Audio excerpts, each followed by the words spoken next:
पूर्व मुख्यमंत्री नीतीश कुमार के ड्रीम प्रोजेक्ट को लगा बड़ा झटका, जिसके लिए पूरे बिहार भर में चर्चाएं होती थी, महिला खूब गुणगान गाती थी। वही प्रोजेक्ट जो है अब बंद होने वाला है। अब आप भी सोच रहे होंगे कि हम किस प्रोजेक्ट के बारे में बात कर रहे हैं, तो आपको बता देते हैं कि ये वो प्रोजेक्ट है जो महिलाओं को आगे बढ़ाने के लिए, उन्हें प्रोत्साहित करने के लिए ये प्रोजेक्ट लाया गया था।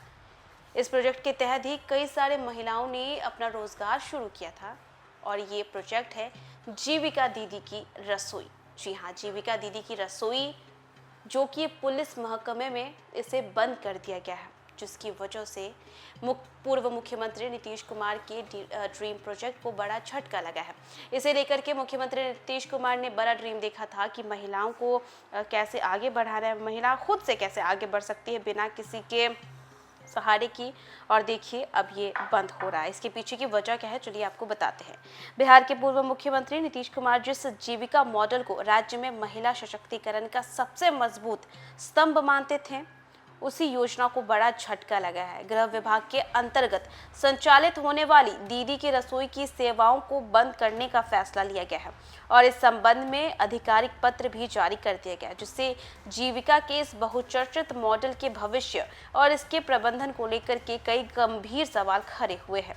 देखिए, छपरा से सामने आई रिपोर्ट के अनुसार जीविका के मुख्य कार्यपालक अधिकारी CEO हिमांशु शर्मा ने 28 जुलाई को पत्र संख्या को अपर पुलिस महानिदेशक गृह विभाग को एक पत्र भेजा है और इस पत्र के माध्यम से आधिकारिक तौर पर गृह विभाग और पुलिस महकमे को सूचित किया गया है कि पुलिस परिसरों में संचालित हो रही दीदी की रसोई की सेवाएं अब पूरी तरीके से बंद की जा रही हैं। पत्र के मुताबिक Annapurna Jeevika food products producer company limited Patna के पुलिस मुख्यालय और विभिन्न पुलिस जो लाइन है वहां पर प्रशिक्षण केंद्रों में दीदी की रसोई चलाई जा रही थी और इस पहल का मुख्य उद्देश्य ड्यूटी पर तैनात पुलिस कर्मियों को उचित मूल्य पर घर जैसा शुद्ध भोजन उपलब्ध कराना था।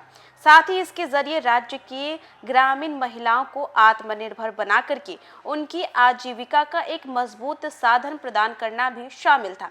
पत्र में इस योजना को जारी रखने में असमर्थता जताते हुए कई गंभीर व्यवहारिक चुनौतियों का उल्लेख किया गया।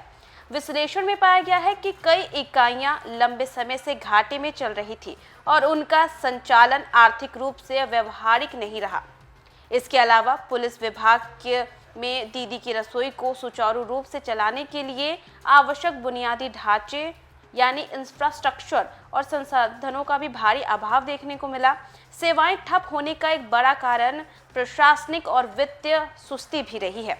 पत्र के अनुसार कई इकाइयों के पास संचालन के लिए नियमित वर्क ऑर्डर ही उपलब्ध नहीं था और इसके साथ ही पुलिस विभाग की ओर से इकाइयों को जो है राशि समय पर और नियमित भुगतान नहीं किया जा रहा था।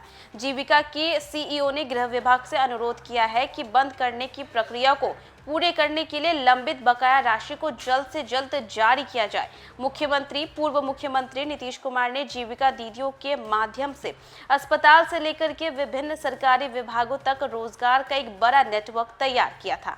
हालांकि बुनियादी सुविधाओं की अनदेखी, बकाये का भुगतान न होना जैसी प्रशासनिक लापरवाही के कारण पुलिस महकमे में यह व्यवस्था बंद होने की कगार पर पहुंच गई है और इस फैसले से न केवल सैकड़ों जीविका दीदियों के स्वरोजगार और आमदनी पर सीधा असर पड़ेगा, बल्कि पुलिस कर्मियों को मिलने वाली घर जैसे खाने की सुविधा भी ठप हो जाएगी। तो देखा आपने कि दीदी की रसोई जो है वो पुलिस महकमे में अब बंद होने जा रही है। इसके रीजंस के बारे में हमने आपको बताया कि बकाया राशि, सही से इंफ्रास्ट्रक्चर नहीं था, कई सारी सुविधाएं भी नहीं थी, जिसके बावजूद फिर भी जीविका दीदी की जो रसोई थी, दीदी की रसोई, उससे लंबे समय तक चलाने की पूरी कोशिश की गई, लेकिन कई जगहों पर समय पर पैसा नहीं मिल पा रहा था, वर्क ऑर्डर नहीं मिल पा रहा था, जिसकी वजह से ये सब घाटे में जा रही थी। इसके बाद पत्र जो है वो जारी किया गया और ये अनुरोध भी किया गया है कि कृपया करके आप जल्द से जल्द जो भी बकाया राशि है, पुलिस महकमे को ये कहा गया है कि आप वो दे दें ताकि हम इसे अच्छे से बंद करें।